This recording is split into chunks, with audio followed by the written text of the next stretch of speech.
Hello everyone, welcome back to the channel. আমাদের MTS এর huge vacancy ছেড়েছে এবারে। টোটাল দেখলাম আমি যা পোস্ট ৮৩২৬, এর মধ্যে হাবিলদারের পোস্ট আছে, হাবিলদার ছাড়াও আছে, টোটাল মিলিয়ে ৮৩২৬ মতন পোস্ট দেখলাম। কবে থেকে ফর্ম ফিল আপ চালু হচ্ছে? অলরেডি ২৭ তারিখ থেকে ফর্ম ফিল আপ চালু হয়েছে। সবটা ডিটেলসে আমরা দেখবো, ভালো মতন ভাবে একটুখানি দেখে নাও। ৫ থেকে ৭ মিনিট সময় নেবো, সবটা ক্রিস্টাল ক্লিয়ার হয়ে যাবে। এজ লিমিট থেকে শুরু করে কোয়ালিফিকেশন, এডুকেশনাল কোয়ালিফিকেশন, যা কিছু জিনিস আছে সবটা একটুখানি দেখে নাও পেশেন্টসলি, ঠিক আছে? আচ্ছা, ডেট, তুমি সাবমিশন, অনলাইন অ্যাপ্লিকেশনের সাবমিশনের ডেট কবে থেকে চালু হয়েছে? ২৭ তারিখ থেকে অলরেডি চালু হয়েছে ফর্ম ফিল আপ। ৩১ তারিখ, ৩১শে জুলাই, ৩১শে জুলাই পর্যন্ত ফর্ম ফিল আপ চলবে। এখানে লাস্ট ডেট বলা আছে।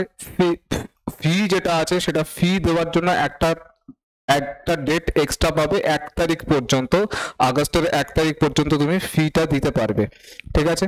নেক্সট, এখানে তোমাদের অনেক সময় ভুল হয়ে যায় ফর্ম ফিল আপ করতে গিয়ে। ভুলের জন্য কারেকশনের উইন্ডো তুমি পাবে ১৬ তারিখ আর ১৭ তারিখ, ১৬, ১৭ এইটা। হ্যাঁ, এখানে কারেকশনের আমি দেখছিলাম নোটিফিকেশনে একটা গল্প আছে, সেটা হচ্ছে ফর্ম ফিল আপের জন্য তো ১০০ টাকা, যদি ফার্স্ট টাইম কারেকশন করতে হয় তাহলে তুমি তার জন্য তোমাকে ২০০ টাকা দিতে হবে। সেকেন্ড টাইম কারেকশন করতে গেলে আবার ৫০০ টাকা তোমাকে পে করতে হবে। সুতরাং চেষ্টা করবে ফর্ম যাতে ফিল আপ করার সময় তড়িঘড়ি না করে ঠিকঠাক মতন ফিল আপটা করতে পারো, ঠিক আছে?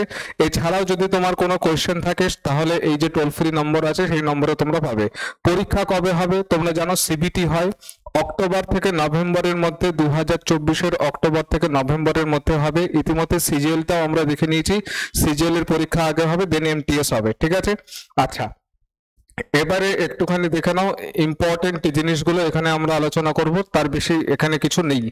আচ্ছা, ভ্যাকান্সি যেটা আছে এমটিএস মাল্টিটাস্কিং স্টাফের জন্য ৪৮৮৭, আর হাবিলদারের পোস্টের জন্য 3439, ৩৪39, এই দুটো মিলিয়ে টোটাল ৮৩২৬ খানা পোস্ট হয়। এবং যতদূর সম্ভব পোস্ট বাড়বে, কমবে না, ঠিক আছে?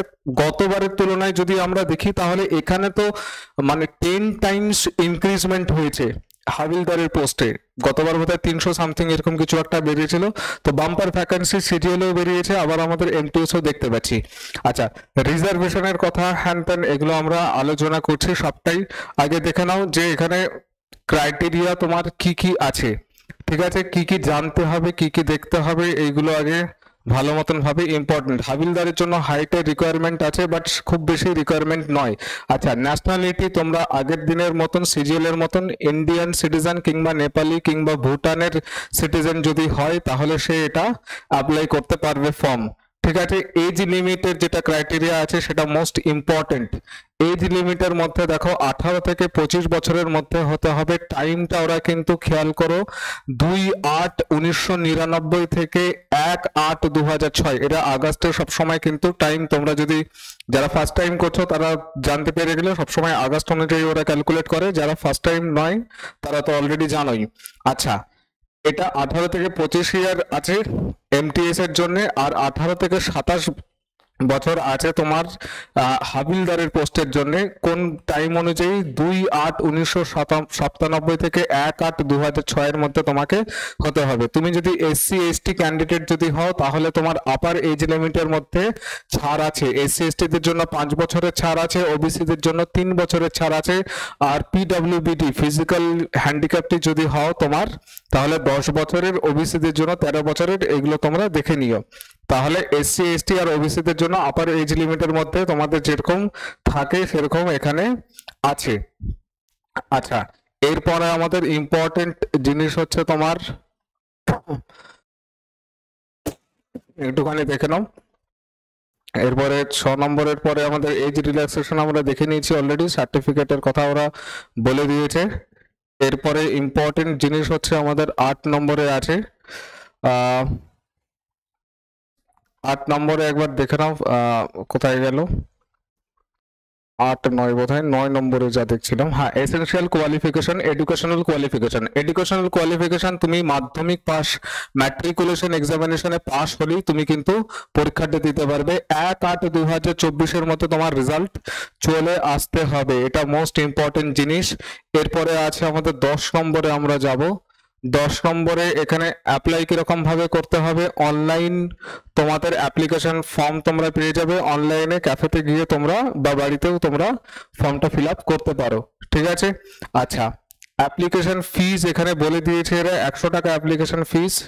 শুধুমাত্র যদি ফিমেল ক্যান্ডিডেট হয় তাহলে ফিমেল ক্যান্ডিডেটের জন্য কোনো টাকা পয়সা লাগছে না। এ দেখো ফি যেটা আছে সেটা 100 টাকা, সেটা তোমার হচ্ছে জেনারেল আর ওবিসি ক্যান্ডিডেটদের জন্য।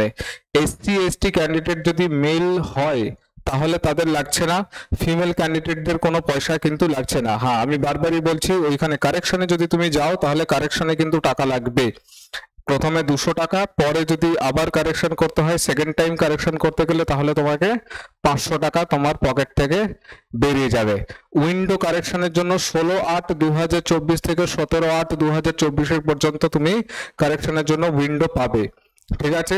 এরপরে যেটা ইম্পর্টেন্ট জিনিস সেটা হচ্ছে আমাদের ফিজিক্যাল যে টেস্ট গুলো আছে সেইগুলো। আচ্ছা, সেন্টার গুলো এখানে বলা আছে, যার যেটা রিজিয়ন সেন্টার কিন্তু তোমরা পরে চেঞ্জ করতে পারবে না, সুতরাং সেন্টার আগেই যা দেখে নিয়ে করে নেবে, ঠিক আছে। আচ্ছা, এখানে এক্সামিনেশন সম্পর্কে বলা আছে এমটিএস এর, এখানে হিন্দি আর ইংলিশ এই দুটো ভাষাতে তো থাকবেই, তাছাড়াও আরো 13খানা রিজিয়নাল ল্যাঙ্গুয়েজ আছে, যেমন আসামিজ আছে, বেঙ্গলি আছে, গুজরাটি আছে, এরকম আছে। বাট তোমাকে ফর্ম ফিল আপের সময় মেনশন করে দিতে হবে যে তুমি কোন ভাষায় পরীক্ষাটা দিতে চাও, rather than English and Hindi. Hindi and ইংলিশের জন্য আলাদা করে কোনো মেনশন করতে হচ্ছে না, ওটা বাই ডিফল্ট থাকবে। যদি আলাদা কোনো ভাষায় পরীক্ষা দিতে চাও তাহলে তোমাকে সেটা মেনশন করে দিতে হবে এমটিএস এ, এটা কিন্তু এই সুবিধাটা তুমি পাচ্ছ।